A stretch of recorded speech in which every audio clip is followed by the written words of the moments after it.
I've been preparing for Lara since last June, July.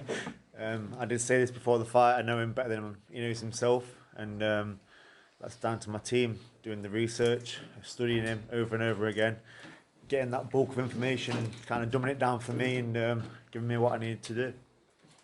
What was going through your mind when you fist bumped Lee Wiley just after the round you dropped him?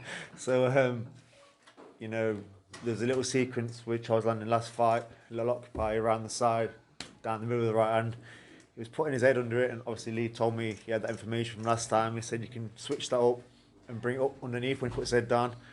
So we drilled it with Ben over and over and over, and I seen the moment. I landed it first, and then he put his head under. I thought, I've seen this scenario, like other scenarios, and I lifted it up and put him down. Nah, it's nothing to talk about. He didn't make weight. It really pissed me off because I've been making that weight for 10 years. It's hard, and then whilst I was making weight and not eating and all that, and I found out that he wasn't going to make weight, so just more ammo for the gun, to be honest. I don't mind talking about some of that because I think it's quite an interesting story. There was financial penalty to Mauricio Lara, and more importantly as well, Ben was adamant that although there's no rule from the British Boxing Board of Control or the WBA, it was almost a gentleman's agreement with Mauricio Lara's team that they would show us the weight the next day because he didn't want to feel like we were feeling like he was just taking the piss. So Ben was made aware of Mauricio Lara's weight this morning, but the biggest part of that, which is the part people don't see, is the moments where I have to go in to Lee's bedroom when he's making weight and talk to Ben about whether the fight's even going to go ahead. And Lee's making weight.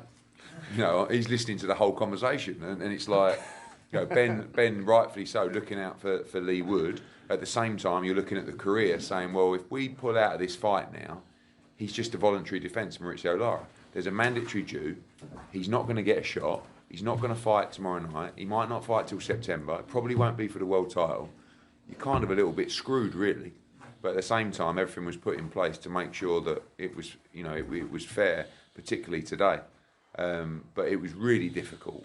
You know, it was mentally difficult for Lara. It was his fault.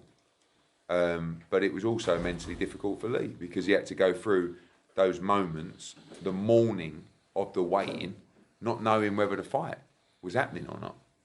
And I definitely think it's something that has to be looked at in terms of the procedure for fight week. But Lara got it wrong. He knew the rules, and he paid the price. Lee, you know more than anyone how heavy-handed Mauricio Lara is. At any point when he did land on you, did you have any kind of flashbacks, if you will, to the last fight? Anything like that in your mind? No, it's not Rocky IV.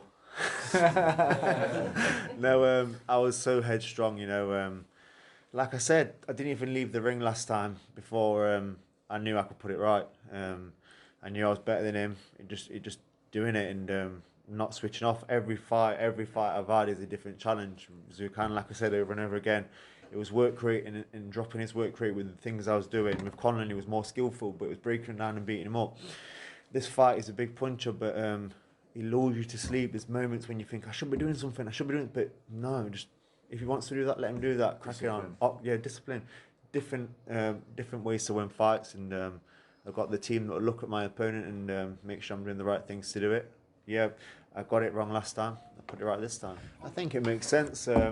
The two clubs will go to battle vocally on the night. It'll be a great atmosphere. Hopefully tick my box at the City Ground. We need to talk about it. I don't know how many fights I've got left. I'm 35 in August. It's very hard to make featherweight, but I'll keep doing it for that reason only. You know, I want to achieve that dream. And like I said earlier, I've had a fairy tale career, turnaround since joining Ben, and I want my happy ending. And that is the happy ending. Maybe I've got 2 fights left. I can do that and try unify. We'll see. It's fight by fight, but I really want to tick that box. Yeah, also when you joined up with us. I'm sorry. I'll tell you a funny story. Lee Wood came into the office after the first Lara fight. It was only like a week after, wasn't it? And Ben came in, and we had a couple of private. The fighter will always say, I want the rematch. I want to do it. I spoke to Ben. Ben was like, look, obviously I think he can win the rematch. It's very fast turnaround. Let's get him in.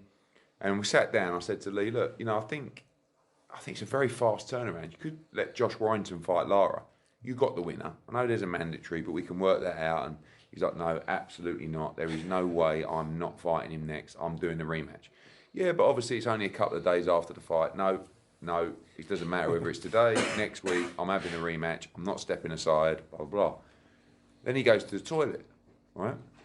So he goes to the toilet. He goes, I don't know whether they set me up to, but he goes, I'm just going to go to the toilet. So he goes to the toilet, and I go to Ben. He's mental. I said, I think he's still a bit buzzed from the knockout last week. I went, he can't make that fight in that time.